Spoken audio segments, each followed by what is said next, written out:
Welcome to Public Domain Video Theater presented by the great detectives of Old Time Radio. From Boise, Idaho, this is your host, Adam Graham.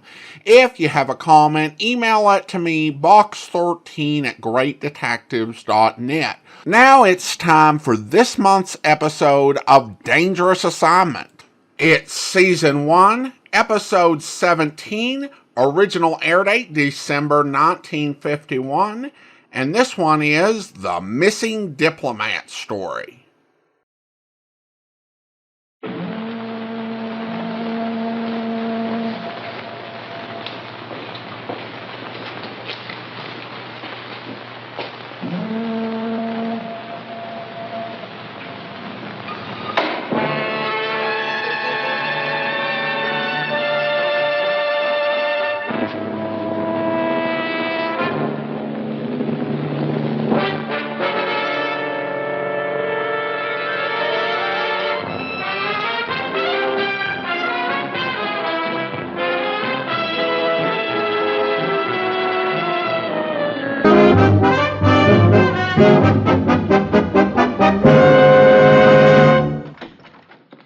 Morning.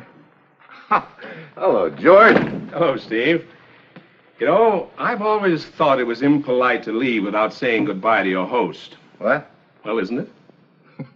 Well, yeah, I suppose so. But maybe she didn't like the color of your eyes. It isn't a she, Steve. I'm referring to a European diplomat by the name of Gelba. Gelba? As you know, Gelba was here to engage in some top-secret conversations. 4 days ago, just as the talks were nearing completion, Gelba suddenly disappeared. You think somebody made him disappear, or maybe it was his own idea, huh? I don't know what to think. Steve, Gelba had in his possession his own records of the talks. Oh, red-hot stuff, huh? Doesn't come hotter. It's information that certain interests would be very glad to get their hands on. Well, if Gelba disappeared 4 days ago, I should think his trail would be pretty cold by now. 1 day cold. Last night, Gelba's daughter was seen in Barcelona, Spain. She's believed to be traveling with Gelba. Barcelona, who saw her? Some sort of musician by the name of Xavier. He works at one of the cafes there, Pepito's. Any other contacts? It's on the paper here. A man by the name of Majak. He's a representative from Gelba's country. He's flying to Barcelona. He'll meet you at the Hotel Granada. Now, this Majak can be a lot of help to you. He's terribly patriotic, but a real hothead. So don't let his temper ruin your mission. I'll keep him simmered down. Get over there, Steve. Work with Majak. Find where Gelba's daughter is, and through her, Gelba. And above all, get those records back. Well, that's it. You've got your assignment. Good luck.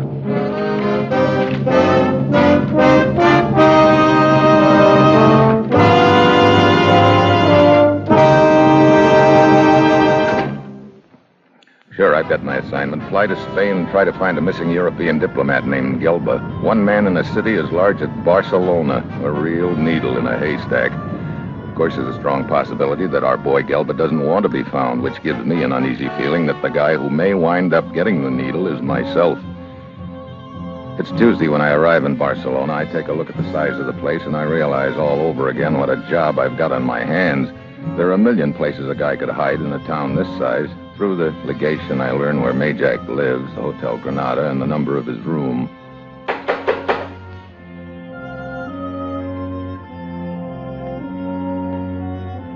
Just a minute.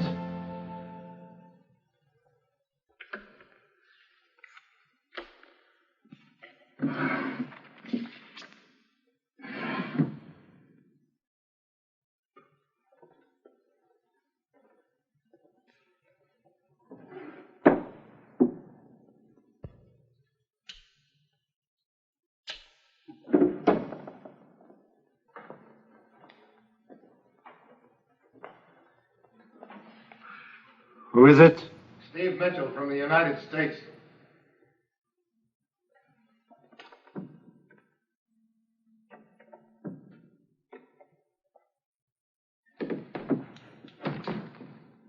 What's the deal? You are Steve Mitchell? I just told you so. Prove it. No, careful. Hand them in to me, please. Turn around.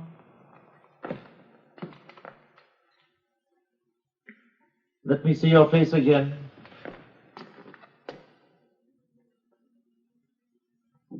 Very well. Come in, Mr. Mitchell.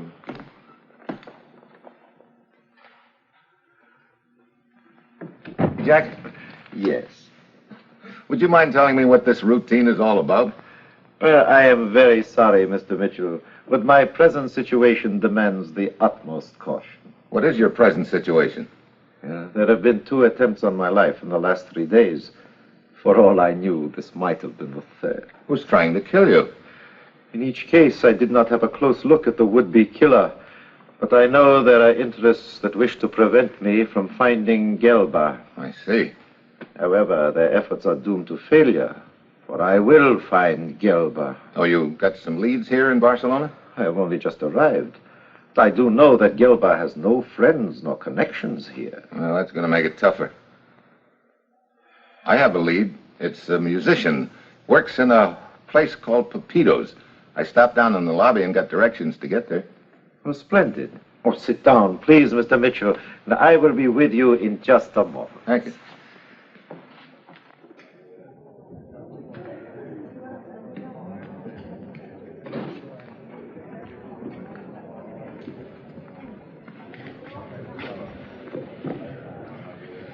Wonder where this Xavier is. You know him?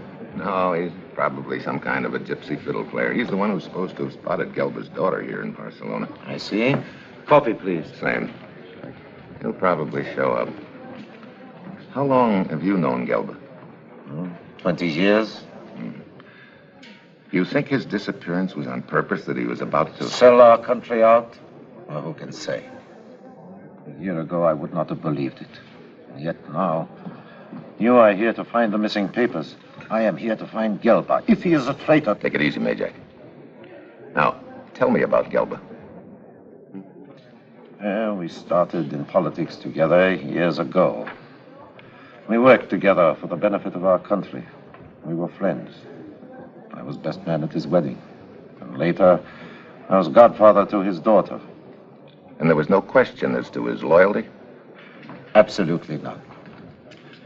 And then, I suppose a year or 2 ago, I began to notice a change in him. What kind of a change? It's difficult to put into words, but suddenly he began to be seeing much of people I did not know. I see. Well, at first I thought I was imagining it. But then I began to wonder about Gelba. You mean there was nothing definite about his actions that would make you suspicious? That was it, exactly, Mitchell. There was nothing definite. Then came the secret conference. And his disappearance.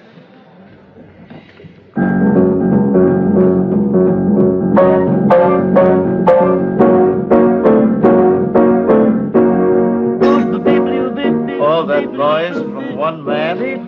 You mean you've never heard Boogie Woogie before? Boogie what? That's my answer. Is there anything else you can tell me about Gelba? Well, at his disappearance, I was stunned. Then I realized that my doubts about him had been well-founded. Too bad you didn't let somebody else in on your hunch. Well, I realize that now. What I intend to make up for it.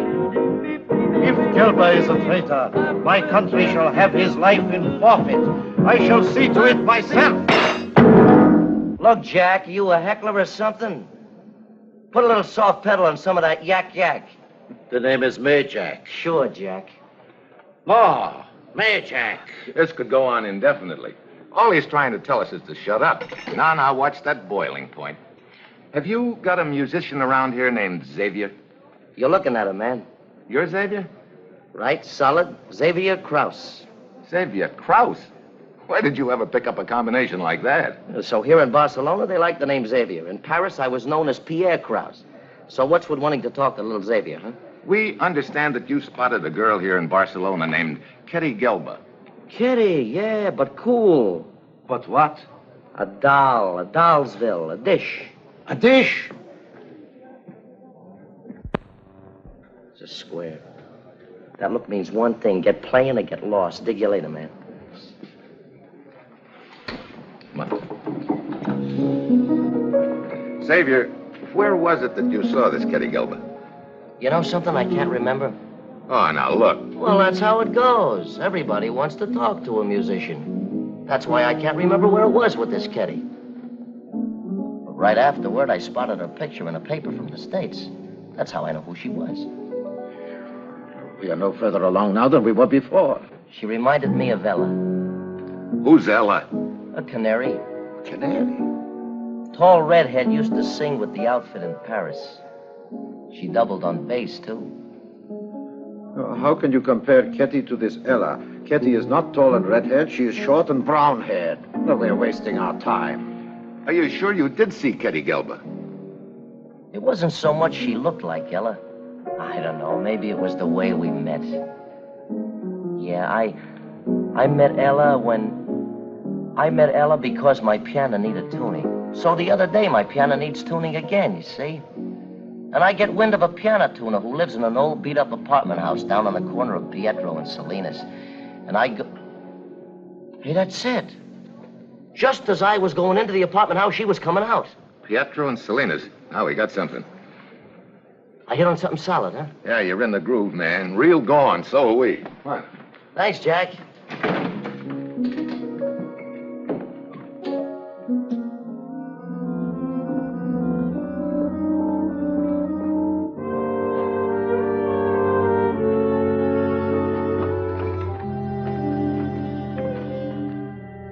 The apartment house is an old 4-story job built around a courtyard. Majak and I decide to split up. He takes one side of the building and I take the other. I work my way slowly to the top floor. I don't know how Majak is doing, but I'm batting nothing. It's my 18th door.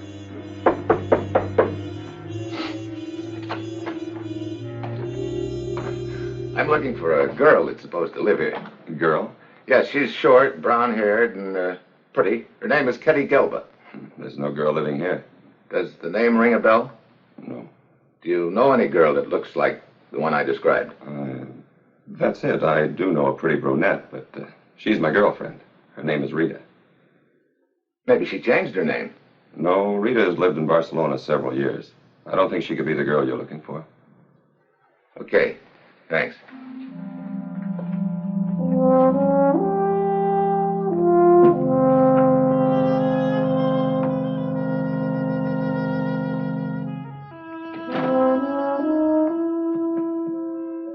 So the boy in the top floor room has stepped right into his own trap. I hadn't told him the girl I was looking for had just come to Barcelona, so now I wait until he makes a move to spread the alarm to Gelba or his daughter.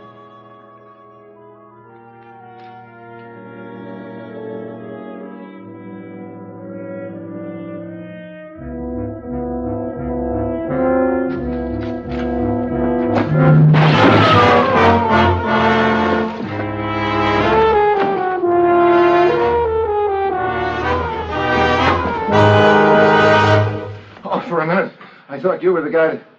Hey, wait a minute. You were in pretty much of a hurry just now. I saw the man who tried to kill you. Yeah? I know him. His name is Emir. It is Gelba's private secretary. He, too, is a traitor. Now, wait a minute. Let's not go off But I that tell path. you- I'm telling you. This guy, Emil, is our only way to find Ketty and her father. You go on below in case he ducks out that way. I'll give the roof another look around. Go on.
Hey, Jack.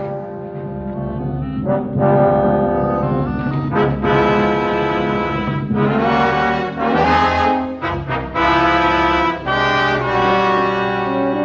going after him.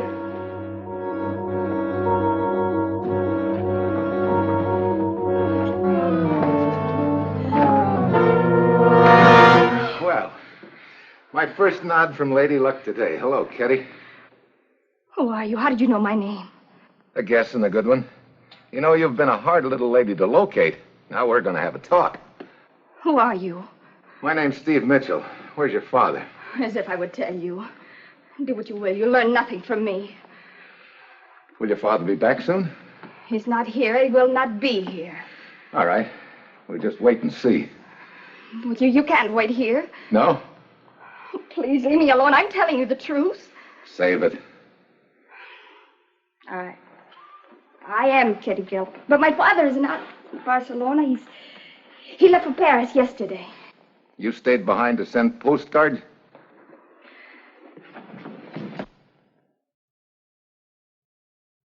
Okay, go ahead.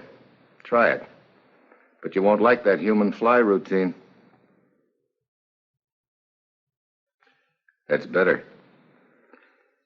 You and your father and Emil engineered this whole deal. Somebody offered your father a lot of dough. Emil arranged your getaway, and the three of you took off for parts unknown with the papers. Maybe I'll have more luck with the telephone. Answer it, Kitty. I said answer it.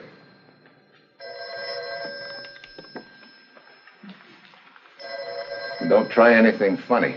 I'll be standing right beside you. It's not my father. He's not in Barcelona. And there's no reason why you shouldn't answer it. Use your normal voice and hold the receiver away from your ear so I can hear it, too.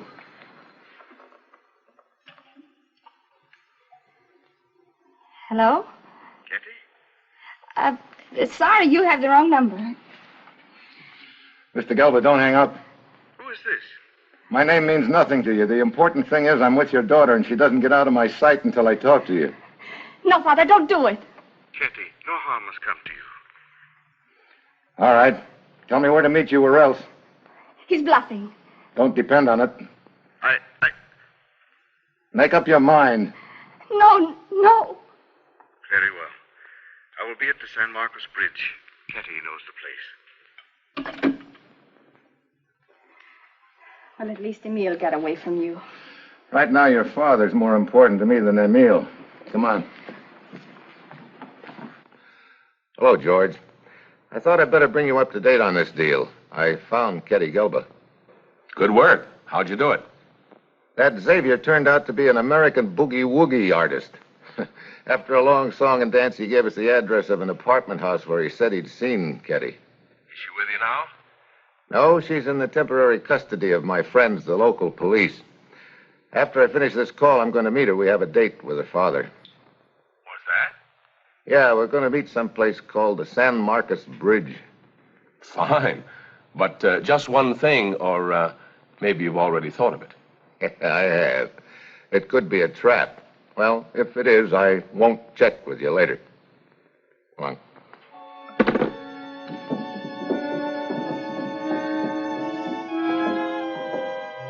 Your father said you knew the place. Where is it? I've forgotten. You're a real cooperative kid, aren't you?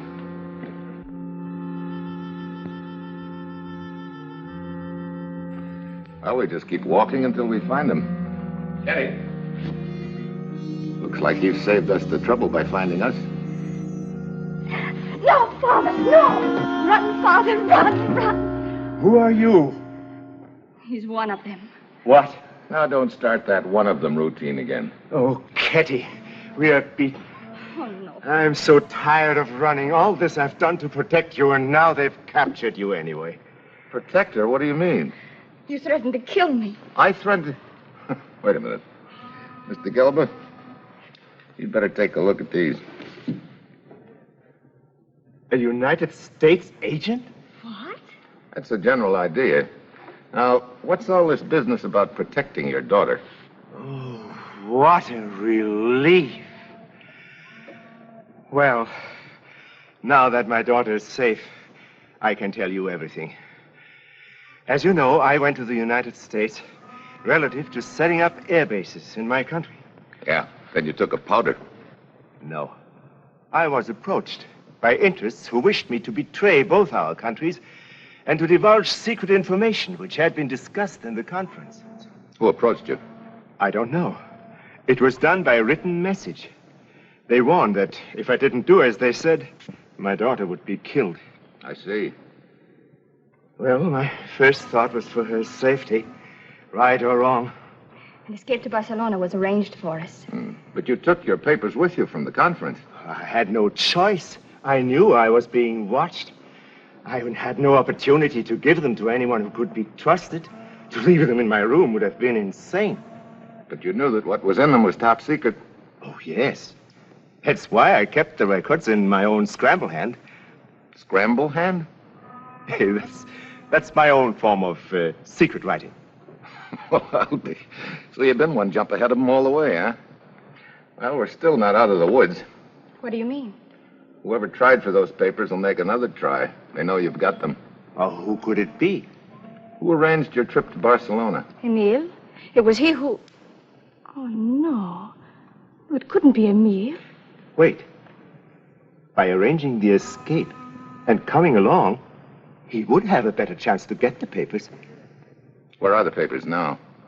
In a briefcase, hidden behind a loose board in Emile's closet. Does Emile know? No, I felt I could trust no one. Let's go.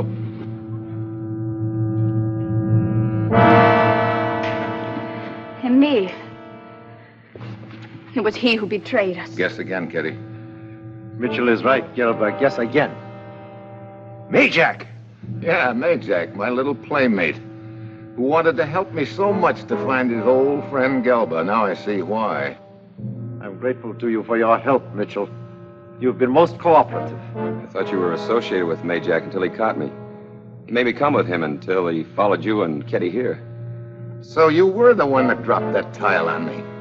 I'm glad I missed you then. And again at the window. You've been of great assistance, Mitchell. So what happens now? The obvious. You none of you are of any use to me now. And you, Gelber, have been kind enough to divulge the hiding place of the papers.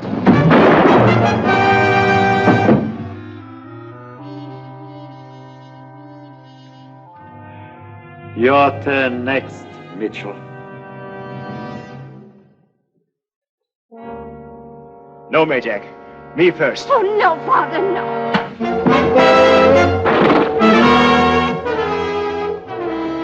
Are you all right? Sure. But Majak, he knows where the papers are. I thought you said they were in secret writing. You don't understand. He developed it with me. He can read them as well as I can. You take care of Emil.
That's about it, Commissioner. Majak is dead. The papers have been recovered intact. Thanks, Commissioner. And Gelba has been completely exonerated.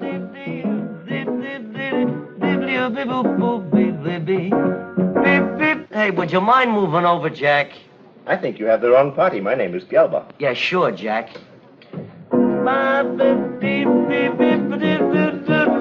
What's going on? Oh. Well, you can't teach an old dog new tricks, but maybe you can make a cat out of him. So long, Jack. I mean, Commissioner.